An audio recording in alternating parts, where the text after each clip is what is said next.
faz com que a gente possa identificar. E se não tiver diferença entre países que têm tanta dissimilaridade cultural, daí provavelmente é que se trata de um fator que podemos, com o maior sossego, utilizar em qualquer lugar também, vamos dizer, para a nossa subsidiária na China para aplicar, porque provavelmente então também lá vai funcionar. Né? Agora, Fábio, você quer mostrar um pouco sobre a nossa pesquisa? Vou tirar aqui, né? Sim. Vou colocar aqui o... Feito. Ok. Contar um pouquinho a história do Roger, já começou falando, né? Do modelo. Depois vamos para a estatística, né? Vocês gostam provavelmente de estatística, é difícil.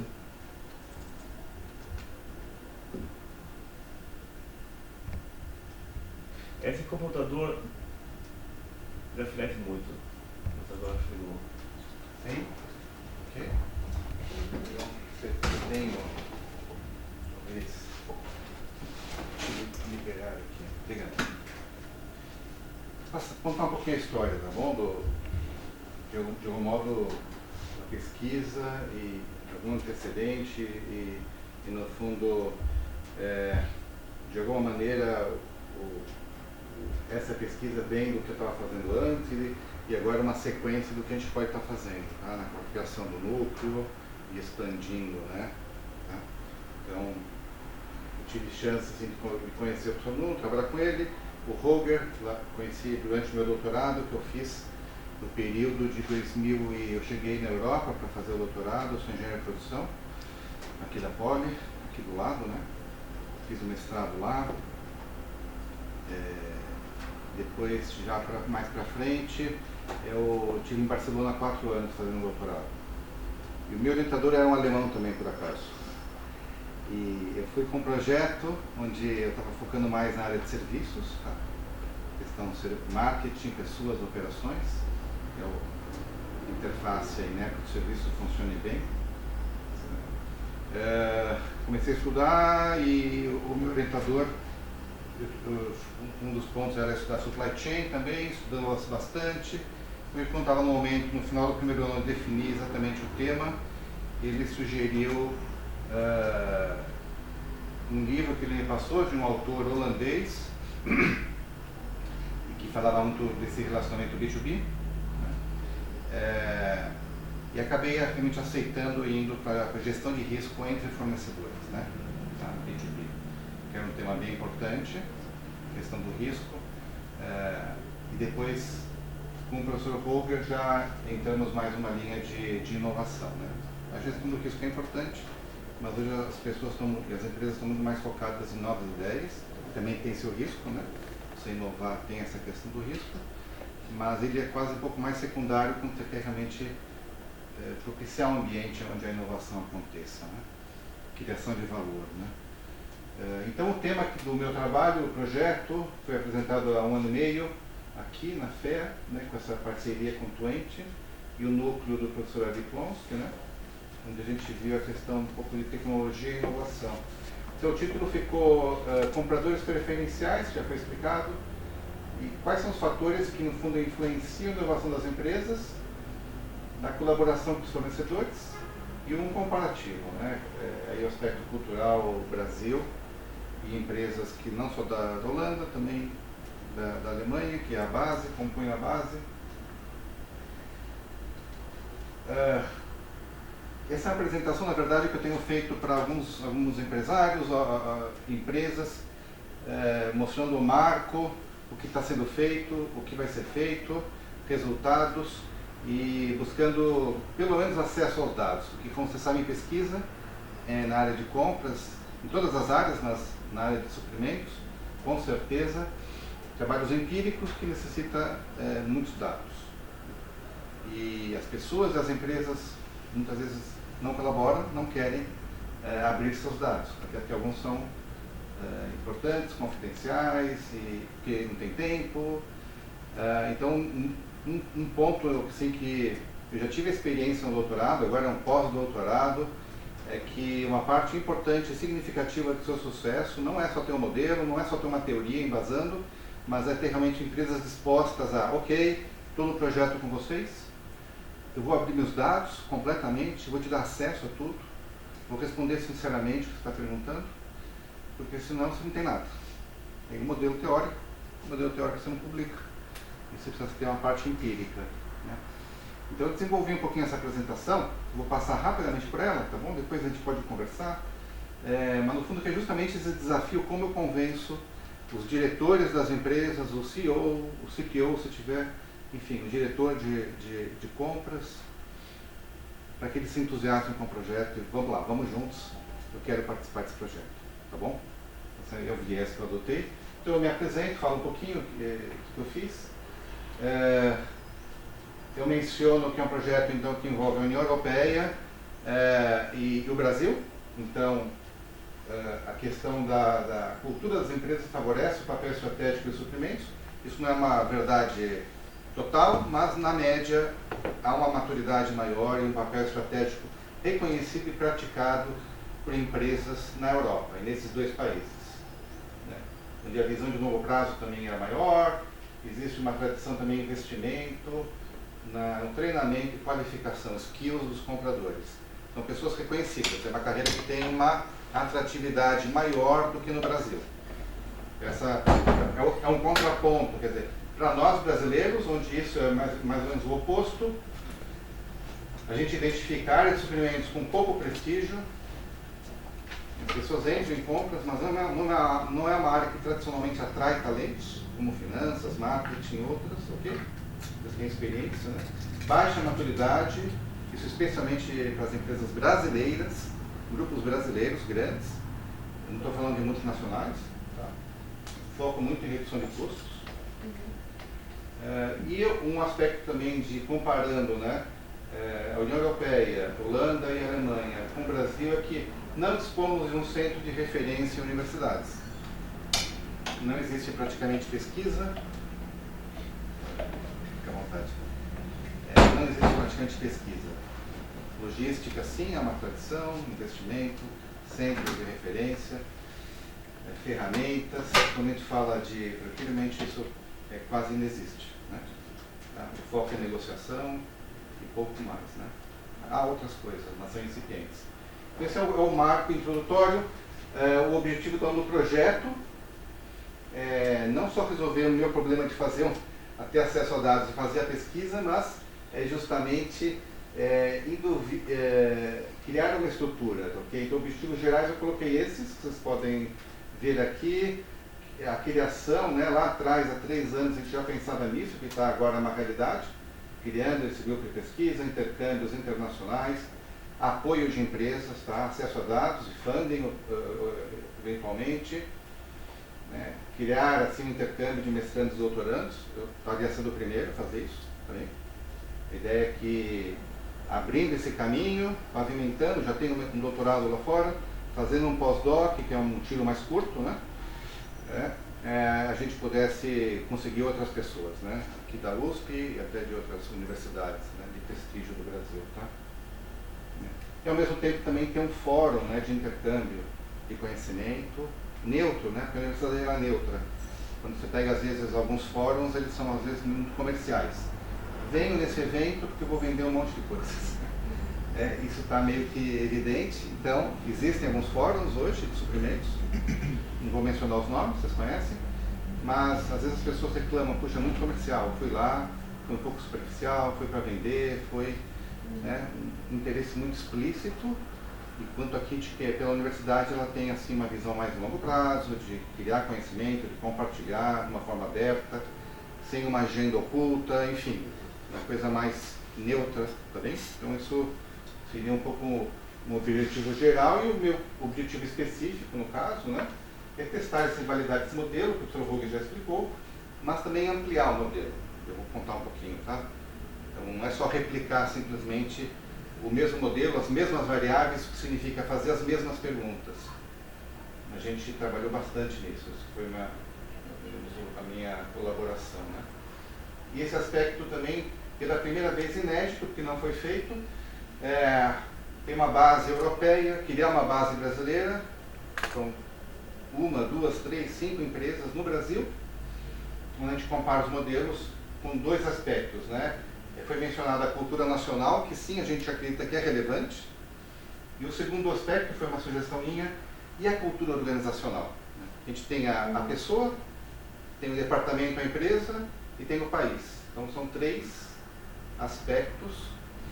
Nós perguntamos para pessoas, para elas se posicionarem em nome da empresa, mas elas têm um background de país. Então, a gente vê que há uma complexidade envolvida e a gente quer começar a abrir essas coisas. E, no fundo, isso, quando a gente fala de pesquisa e modelos, de alguma maneira, dá para o brasileiro, o gestor, o empresário, simplesmente copiar alguma coisa que deu certo fora e trazer para cá? Pura e simples, copiar, né?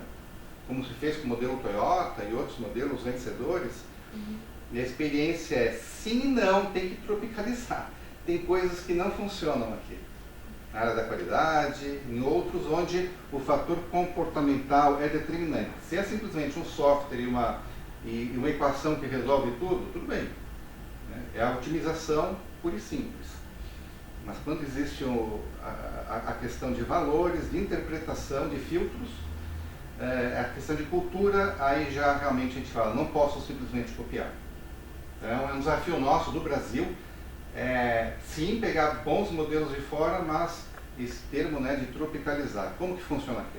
Quais as diferenças? O que eu preciso fazer diferente?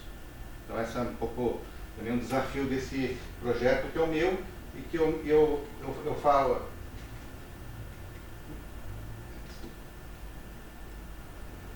A ideia é que a gente queria um núcleo que suporta a minha pesquisa de outros e ao mesmo tempo isso realimenta e cria um fator positivo. Vamos descobrir coisas, vamos descobrir aplicações, vamos aprender e vamos validar. Tá bem? Então são palavras que eu criei, né? Que é um mecanismo positivo aí. E daí, no fundo, as empresas de vocês podem participar. Tá bem? Conversa que eu tenho tido, né? Aqui vou passar muito rapidamente, quando todo mundo quer inovar, é a palavra, já não de agora, né? A palavra do momento, na cabeça de cada empresário, de cada pessoa, do empreendedor. Como que eu inovo? Há uma vasta literatura. Aí eu fiz algumas ideias, né? Por exemplo, aqui se aparece relacionamento ou patrocínio de startups. Todo mundo está fazendo isso, tentando fazer, não é trivial. Então há várias formas, né? Investimento próprio, a questão de aquisição de empresas, atrair e manter talentos, parcerias. O que não se vê tanto no ambiente é o foco de, olha, como você cuida dos seus fornecedores? Porque, como eu disse, no Brasil a visão é mais de curto prazo, crise, redução de custos, significa o quê? Muitas vezes é esse maltratar os fornecedores. Eu vou apertar, pensando no benefício agora, ano que vem, mas talvez eu perca esse fornecedor. Porque vai virar um desgaste, né? Então, como que você se comporta para obter inovação quando o relacionamento está estressado, né? É um desafio, no momento atual no Brasil também, descobrir algumas coisas. E, naturalmente, eu me voltei. Vou perguntar para qualquer empresa? Não. Vou mostrar um pouquinho as ideias e qual seria o grupo, assim, o subgrupo de empresas brasileiras onde faria mais sentido a gente focar e estar indo negociar esse projeto, a participação, né? Aqui é uma curiosidade, essas pesquisas que existem muitas, né? Tópico atual, relevante em todo o mundo, pesquisa com 2017, 217 CPOs, elencando, né, as prioridades. Aqui está então a diferença da Alemanha, Europa e Estados Unidos. Há muitas pesquisas assim, né? Mas Supply Innovations, inovação que vem do fornecedor, inovação com o fornecedor. Então já está bastante na agenda. Das empresas, no Brasil, será que isso é verdade? Aí o modelo do Strohauer, que já falamos, né? Tem uma definição, está em inglês. o status, né, de cliente preferencial, que isso ocasionaria coisas interessantes, oferta de inovação. No subgrupo aqui você realmente está na lista A do teu, nós compradores, lista A, B e C. Bom, eu preciso cuidar dos meus fornecedores A. E eles, será que me inclui na lista A dos compradores deles? Para que haja realmente um relacionamento interessante, né? Também esse é o desafio, né? O marketing reverso. De uma maneira, o mesmo modelo, eu não coloquei aqui, porque são desenvolvimentos posteriores, mas a gente vê aqui o modelo simplificado, tá bem? Questão relacional, comportamental, que vai influir muito na questão da cultura. O que a gente fez, resumidamente, mantivemos toda essa parte do modelo, e já fomos, quando tem isso aqui, nós assumimos a questão do status preferencial e abrimos aqui sim uma diferença. O que significa o tratamento preferencial? Em outro projeto de pesquisa, né, separado, foi feita essa parte aqui separada do modelo anterior, né? Então foi medido, bom, será que o Supplier Satisfaction, o Preferred Customer Status vai induzir, levar a um tratamento preferencial, e se sim, qual seria esse tratamento preferencial? Então a gente abriu em 3 possibilidades, que é oferta de inovação, conjunta, ou simplesmente eu inovei e vou te entregar. Tem vários casos, né, que o Sr. Paul reconhece, indústria automobilística, onde eu fornecedor, desenvolvi, tenho uma patente, para qual dos meus 10 clientes, que não são muitos, eu vou entregar em primeiro lugar e até com exclusividade por um período essa inovação. Isso é interessante, já foi pesquisado, tá? Então, Innovation Offering, a questão de também eu alocar os meus melhores recursos, em pessoas, equipamentos, em termos de gargalo, eu não consigo atender todo o mercado, quem eu vou atender? Então, isso é muito frequente. Uma crise, questão que tivemos a greve, né, os caminhoneiros, quem eu atendo? Quando eu não posso atender todo mundo. A lógica é que os teus clientes preferenciais, se eu estiver lá eu recebo, senão eu paro. Então aqui é muito também disso, não parar. E em questão do pricing, ele me trata diferente? Será que sim? Por quê? O valor em si, o custo total, a questão de prazos, tá bom? Então a gente começou a abrir um pouquinho para trás aqui. Aqui no Operative Excellence, Contact Accessibility estava medido, a gente abriu aqui em outros pontos, né?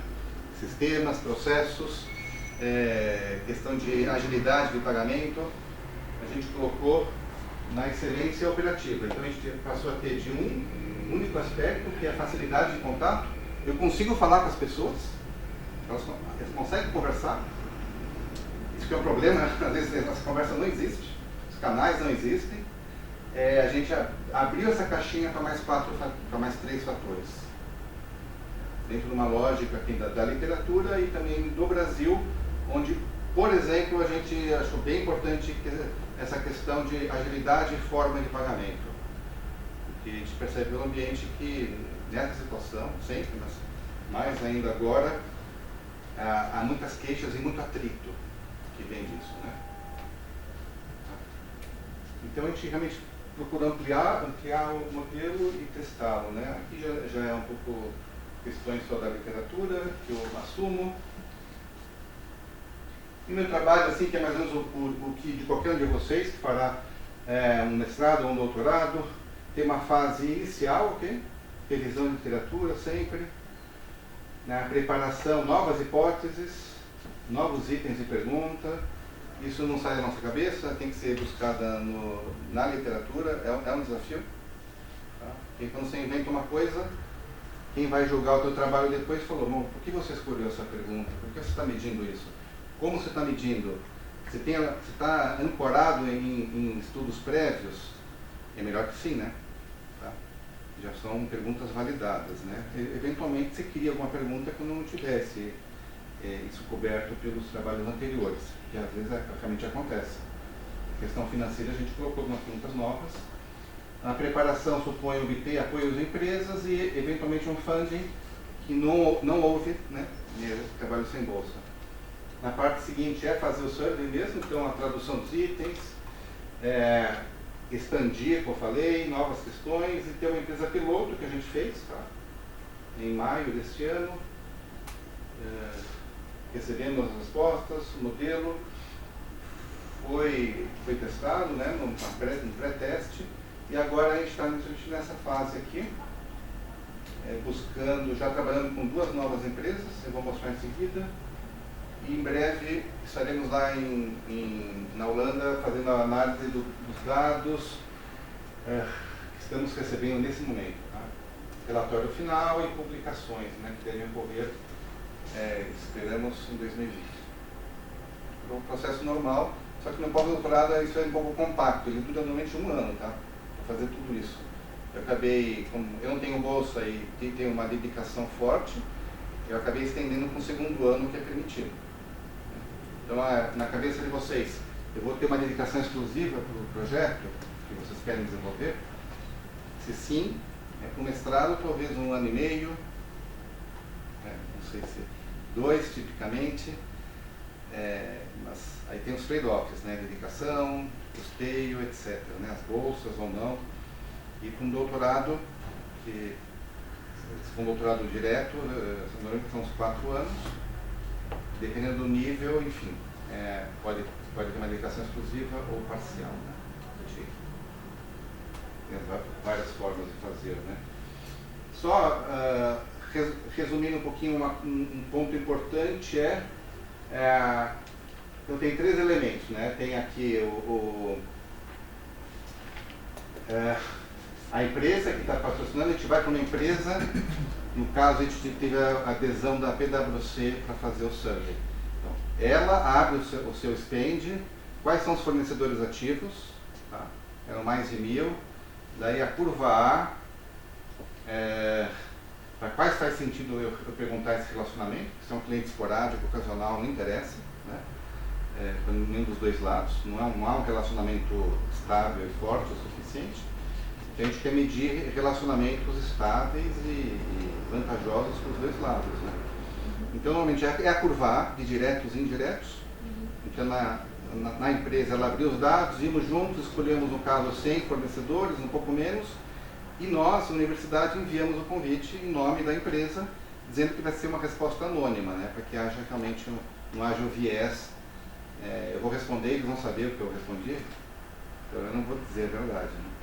Isso é importante, nós fizemos uma vez, escapou de minha atenção que o sujeito que executou ofereceu às empresas que participaram sair da anonimidade. E uma certa quantidade deles pôs lá ou clicou, depois a gente analisou e em média, numa escala de 1 a 5, eram 1 ponto superiores às respostas deles da satisfação com o cliente do que os fornecedores que não clicaram. Então a gente está obviamente na dúvida, porque talvez eles ofereceram uma saída da anonimidade porque realmente são tão satisfeitos, ou será que tem uma intenção menos objetiva atrás disso? Portanto, para a análise científica, a gente decidiu tirar esses da amostra, porque nós não sabemos, tendo que é realmente uma resposta significativamente diferente, a suspeita é que realmente não é por acaso. A validação do processo, bias envolvido, então, realmente a anonimidade garante, ou pelo menos incentiva essa questão de validade, né, da tua pesquisa. E por isso que a universidade é tão importante, né, porque tem que ter uma instituição que também tem uma certa confiança que isso funciona para o fornecedor ou qualquer respondente, não só nesse caso, para que seja honesto, dizer realmente a realidade, o resto não presta, porque quando se fala, todo mundo pode contar. Nós oferecemos algumas contrapartidas às empresas patrocinando, abrindo a sua base de fornecedores, que é algo delicado, então garantimos o anonimato e ao mesmo tempo falamos, olha, fornecedor, você vai ser anônimo. Segundo, para a empresa nós vamos oferecer uma análise agregada, que é uma contrapartida, né? ver como está a tua figura entre os teus principais fornecedores. Certamente haverá coisas boas, outras coisas não tão boas, possibilidade de melhoria e focar, né, as ações, tá bom? Então há uma contrapartida, mas via por esse esquema, tá? Aqui no caso é Twente ou FEA, USP, né? Exemplos rapidamente de perguntas. Um desafio é traduzir tudo e validar no português, já foi feito, acrescentar outros pontos, tá bom? Então, cada pergunta tem um antecedente, um pedigree, né? A gente vai vendo, né, de onde veio essa variável, de onde veio esse item da pergunta. E já terminando um pouquinho, então, a gente tem empresas candidatas, empresas selecionadas, alguns critérios que colocamos. Essa questão que eu falei, escolha conjunta dos fornecedores a serem contratados. Idealmente, a gente quer ter uns 300 a 400 fornecedores. A tua curva A é grande o suficiente para dar um 300 como curva A. Empresas grandes e complexas, sim. Empresas médias, não. A gente já colocou um patamar assim, mínimo de faturamento, né? Mais de 1000 fornecedores ativos, para justamente chegar nesse número que é ter uma taxa de respostas e uma certa validade estatística, né? Se eu tenho só 10 respostas de fornecedores, a inferência é muito fraca, né? Se eu tenho 50, melhor. Se eu tenho 100, melhor. Quanto mais respostas, melhor. Esse é o desafio nosso, né, de pesquisador, é obter, primeiro, eu mando muitos questionários, eu quero ter muitas respostas. Isso não é fácil. Processo delicado, né? A gente conseguiu um índice de 37% na piloto. É muito bom. Agora estamos rodando outro, tivemos 10% na primeira vez, mas vamos trabalhar para chegar nos 30%. Né? E aqui um pouquinho a ideia de, captação de recursos e contrapartidas. Né? O que a gente pode oferecer para as empresas é esse acesso privilegiado às conclusões, né? Aprendizados no relatório, workshop conjunto com a equipe, e alguns outros detalhes também com a FIA, enfim. Estimulando as empresas a que participem, né? E aqui é só né, uma ideia de um resultado de empresa, né? Que foi feito esse trabalho, não é brasileiro. Aqui tem os itens, né, que a gente vê. Innovation Potential, dependência, que é uma nova variável, forecasting, não estava também no modelo. E aqui Milestone Payment, está aqui já, ok? Trust também entrou. E aqui as curvas, Holger, as linhas, vermelho, 50%. O vermelho é 50%, né? E o verde é o resultado da empresa, né? Não, o verde é o 2/3, né? Só para orientação, eu acho. Acho que não é a média aqui já está quase em 70%, 60%. Pode ser. E aqui um pouco alguns findings, né? Que se aparecem as empresas. 65,1%. Average score, mas obviamente cada coluna dessa tem uma interpretação e pode gerar insights para ações da empresa, né? Tá bom? E tipicamente um seminário para explicar isso, como resultado para a empresa, pode durar 2, 3, 4 horas e realmente virar uma discussão muito interessante. E vamos dizer assim, não teria preço para a empresa, porque é complexo, estamos oferecendo algo inédito e praticamente sem custo para a empresa, né? Ainda faltam algumas empresas, quando o Fábio chegar em novembro, então aqui, Holanda. para fechar, eu mostrando, tem problema, eu combinei todas essas empresas, por um motivo ou por outro não estou participando agora, e essas são as empresas que estão no processo. Tá? Setores diferentes, né? Agro, setor financeiro, hospitais, varejo e farma. Já temos uma de serviços profissionais. A ideia é que esse banco de dados ele se amplie, chegue aí no final do ano que vem, não só comigo, mas com outras pessoas trabalhando, umas 8, 10 empresas, aí realmente fica uma amostra significativa de cultura de empresa, né? Comparação de culturas de empresas, é um aspecto que pode ser feito, não foi feito ainda, a questão nacional que já falei, novas variáveis, adaptar as variáveis para o Brasil, mais significativas, mas tem que ter também variedade de setor, né? De segmentos. Esse é o desafio do projeto que eu estou começando, obviamente, né, nesse contexto que vocês já viram, e com mais pessoas podendo trabalhar, porque essa base de dados que vai estar sendo gerada, ela vai permitir vários estudos, né? Eu vou fazer talvez 2, 3 papers, é isso, né? 20 se der certo. E muitos outros, quer dizer, é uma base muito rica, que não existe. Né? Não existe uma base com tanta informação entre países, que estão entrando outros países agora. Então passa a ser um trabalho realmente de projeção internacional, global, que tem esse começo já atrás na Europa, está se expandindo no Brasil e outros países. Né? Então é uma oportunidade de participar num consórcio entre excelentes universidades ao redor do mundo e dá oportunidades de trabalho para mestrados, para doutorados, cada um vai explorar uma faceta, né? Tipicamente. Tá? Vocês podem eventualmente se incluir nisso. Não, eu quero realmente pegar essas variáveis aqui, me interesso por 3 ou 4 dessas, entender melhor a lógica, vou colocar outras variáveis que não estão nesse estudo e tentar modelar algo diferente. Então, é um campo muito grande, um desafio aí, oportunidades que temos, né? E assim, novamente, em operações, que é a minha área, na área de suprimentos, sem dados você não tem nada, né? Você não começa, não faz um projeto. E com a diferença de que em finanças, em outras áreas, você tem dado bases públicas, né? Finanças, principalmente. As pessoas não precisam ir nas empresas, elas pegam os dados que existem e trabalham. Em outras áreas não, você precisa fazer experimentos, você precisa ir nas empresas, fazer testes, e é mais trabalhoso, né? Você tem que criar a tua base de dados. Se existem, às vezes você não tem acesso. Então, para o grupo é importante, pensando em 5, 10 anos, que a gente tenha uma base conjunta para trabalhar, porque ela vai crescendo, né? Tá bem? Isso é muito melhor do que trabalhar sozinho. Você vai fazer um doutorado sozinho, realmente criar uma base do zero é bem complicado. Eu tive que fazer um pouco isso, mas daí você vai para estudos de caso, né? Não consegue usar tanto survey. Eu consegui usar um survey, mas também foi um desafio.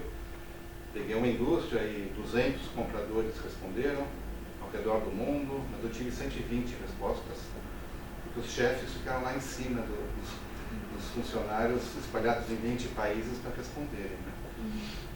Mas foi um processo complicado. Se você não tem os dados, você não conclui o teu doutorado. Bom, pessoal, pelo tempo também, não sei, a gente pode interromper aqui e ficamos à disposição, vocês têm os contatos. Nuno, você... Não sei, eu falei muito aqui também já, mas... Eu quis mostrar um pouquinho a trajetória, porque realmente são os desafios que impactam qualquer projeto, né? E quando você tem a oportunidade de trabalhar com o Dr. Volga, que já publicou quantos papers, Volga? Uns 30, 40 papers, com colaboração, né? Alguns sozinho, poucos, mas muitos outros com mestrandos, doutorandos que ele orientou, com colegas, alguns americanos, né? Outros de outros países também, não são só europeus. Então, quando você consegue se inserir num grupo de pesquisa bem articulado, você já tem assim um V0 inicial impressionante, né? E começar um projeto sozinho, as barreiras, as dificuldades são bem maiores. E às vezes você não consegue realmente produzir algo significativo, né? Sozinho, né? Muito bem. Nuno. Se você está pensando num doutorado, num mestrado, né, você já, mesmo quando trabalhando com suas atividades, você já está nesse grupo, está desenvolvendo, está conversando, está participando do grupo, né, é muito mais fácil, é muito mais alinhado. Você já vem com o projeto bem preparado, você já está aqui do núcleo. Se o projeto não for bom, ele vai ser refinado, ou então não vai entrar no pipeline do grupo. Tem que ser um projeto realmente que tenha afinidades e desafios próprios e um nível que vai ser puxado para cima, mas as pessoas vão ser muito ajudadas também, né? E ajuda muito na fase de seleção. Né? E uma coisa que eu digo também, que acho que acontece mais na Europa, que é agora mesmo tem uma empresa que a gente está conversando e provavelmente ela vai liberar o funcionário metade do tempo dele durante 2 anos para que faça mestrado ou doutorado, né? Então já consegue realmente Isso vai gerar um fundo também para o grupo, contrapartidas, e a empresa vai poder também, dentro do que a gente trabalha, poder explorar um tema que é mais urgente para eles, né? Então também a gente consegue fazer esse ajuste, de tal forma que as empresas também, até algumas de vocês estão, possam realmente se interessar em ter um colaborador liberado part-time para viabilizar o projeto, e já tem um salário, então não precisa de bolsa, e as coisas correm dessa maneira, e há uma pressão positiva na empresa, então provavelmente vai mais rápido. Tem a ajuda da universidade, tem a pressão, né, e acesso a dados completo, né, está na empresa, tá? Pode ser uma startup também, enfim, aí é questão de, os contextos podem ser os mais diferentes, né? Bom, a gente tinha uma agenda maior, mas pelo tempo... Em princípio ainda temos negócio da estatística, vocês querem dar uma olhada breve nisso, ou fazer bem breve, para... acho que eu vou pular uma parte da escolha desse modelo de PLS, porque tem diversas formas de diversos produtos e modelos, e utilizamos, vou já diretamente nesse negócio que se aplica a esses estudos comparativos, que é a multi-group analysis. A análise de diversos grupos. Obviamente, país 1 é um grupo e país 2 é outro grupo. Claro que essa análise também aplica a, vamos comparar materiais diretos com indiretos e não sei lá o que é. Tem muitas aplicações. E uns 3 ou 4 anos atrás, o nosso colega Jörg Hensler, já mencionei hoje de manhã, ele publicou um paper sobre como fazer uma análise de grupo, que não existia antes. Então, é um método bastante recente. Então, vou explicar um pouquinho como é que funciona.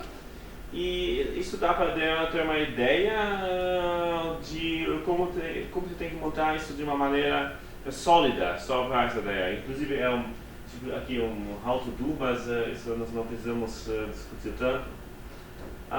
Então, veio aqui, já tinha algumas pessoas tentando fazer uma multi-group analysis manualmente e com algumas tentativas, só que agora recentemente está pegando um pouco mais fogo, justamente porque tem um método bem desenvolvido e que também está dentro do software do Smart PLS, que é um dos softwares mais utilizados para análise de modelos complexos. Então, essa é a grande vantagem que teve com com a instalação desse modelo. Então, como é que funciona? Aqui temos um pequeno resumo. Como eu já disse, dois grupos são comparados, mas isso se dá em diversas fases. Por quê? Em princípio, a gente poderia dizer, pegamos os resultados de um país e os resultados do outro país. Vamos ver se num dá 5 e no outro 3, então provavelmente vai ter uma diferença. Mas atenção, isso que é o valor desse novo método. Será que essa diferença é porque o relacionamento é realmente diferente entre, por exemplo, vamos dizer, o que a gente discutiu bem, o comportamento, tá? Entre o comportamento e devido à cultura, mas também podemos ter problemas que já na hora da gente medir o relacionamento, as culturas respondem de uma maneira diferente. Então, na verdade, as respostas são diferentes a nível das perguntas, porque eles entendem as perguntas de uma maneira diferente, mas não ao nível da variável total. Não faz sentido se a gente faz uma pergunta e no Brasil a interpretação é completamente diferente do que na Alemanha, depois dizer que o fator que ela tenta explicar é diferente. Não, a compreensão da pergunta que é diferente. Tá? E isso são as coisas que se tem que analisar. E, seriam bias isso? Seriam bias, tecnicamente, ou não? É uma tendência. Temos um problema, por exemplo, que a gente viu introduzindo supplier evaluation no mundo inteiro. Alguns países, tais como a Espanha e os Estados Unidos, têm a tendência de dar muitos pontos para a mesma situação. Lá é sempre great or extra great, mas enquanto que em outros lugares, como por exemplo na Alemanha, lá se dá também nota ruim. Mesma coisa na escola. E esse é um problema. Então a gente viu que o mesmo fornecedor nos Estados Unidos leva uma avaliação bem mais alta do que na Alemanha. E depois analisamos isso por qualquer razão, mas os fatores objetivos não tinham diferença nenhuma. A qualidade era a mesma, só que a atitude perante uma resposta nos Estados Unidos é diferente.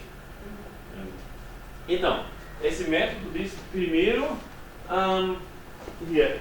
need to test for measurement, e só depois vai poder ver que a diferença realmente é por causa desse conceito e não por causa de um erro de medição, de medir. E isso tem o nome de measurement invariance. Isso quer dizer, acho que dá para ver bem depois.